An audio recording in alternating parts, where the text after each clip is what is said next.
programming channel, and today we're going to discuss whether Ethereum is even decentralized. You maybe have heard someone say that Ethereum is not decentralized, and they are actually correct, guys, partially correct.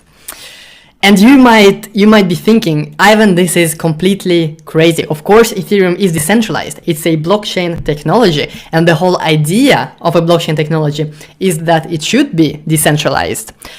However, guys, the question and the topic of decentralization is not a yes or no question. It's a bit more complex than that. And Vitalik, the mastermind behind Ethereum, has actually a good article on his Medium page about the meaning of decentralization.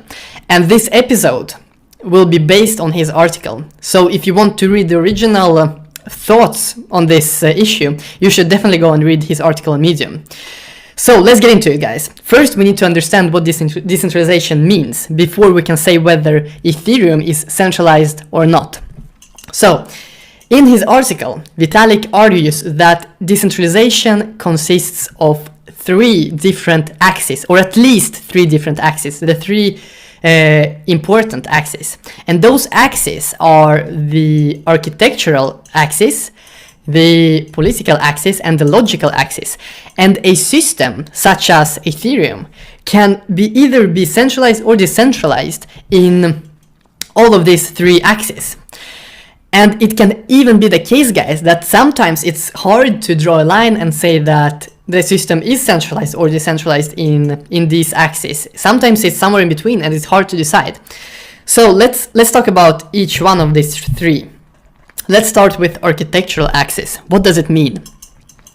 A system that is centralized in the architectural axis is such that if I remove a couple of computers from the system, it would collapse, it would crash.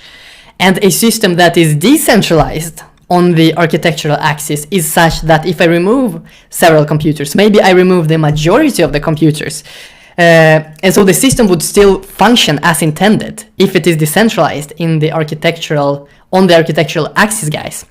So, for example, Ethereum is decentralized on the architectural axis because we can remove many computers from the system and the whole network will still function.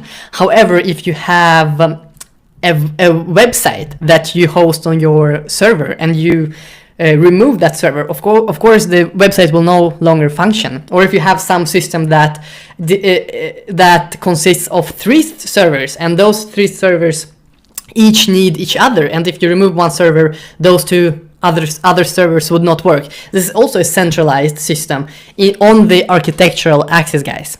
So now we understand the architectural axis, and of course Ethereum is decentralized on the architectural axis. Let's move on. The second axis is political axis. So for example, a centralized system on the political axis could be a company or an enterprise where we have a CEO and maybe we have a board of directors and they decide on the course of the company.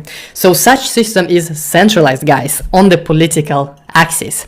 However, Ethereum is decentralized on the political axis because even the foundation cannot make everyone to use their clients and force everyone to follow their protocol. And so in that way, guys, Ethereum is decentralized when it comes to the political axis. Now, the last axis, the logical axis.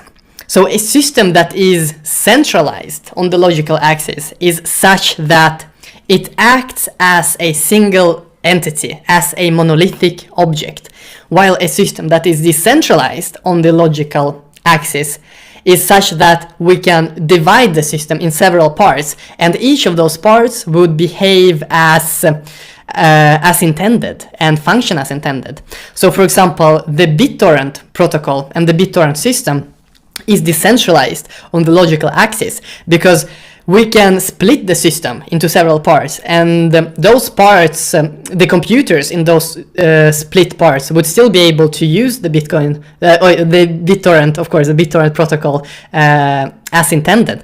However, guys, here is where Ethereum is not decentralized. Ethereum is in fact centralized when it comes to the logical axis, because Ethereum acts as a single computer. You execute your contracts on Ethereum and on this one huge computer that is running on the blockchain. And so in that manner, guys, Ethereum is centralized. And if we split Ethereum into two different parts, they would no longer function as intended. So the whole idea of Ethereum is that it should be a single computer. It should act as a single computer. And so in that way, Ethereum is not centralized on the logical axis. So again, guys, let's recap. The three axes are the architectural, political, and logical. Ethereum is decentralized on the political and architectural axis. However, it is centralized on the logical axis.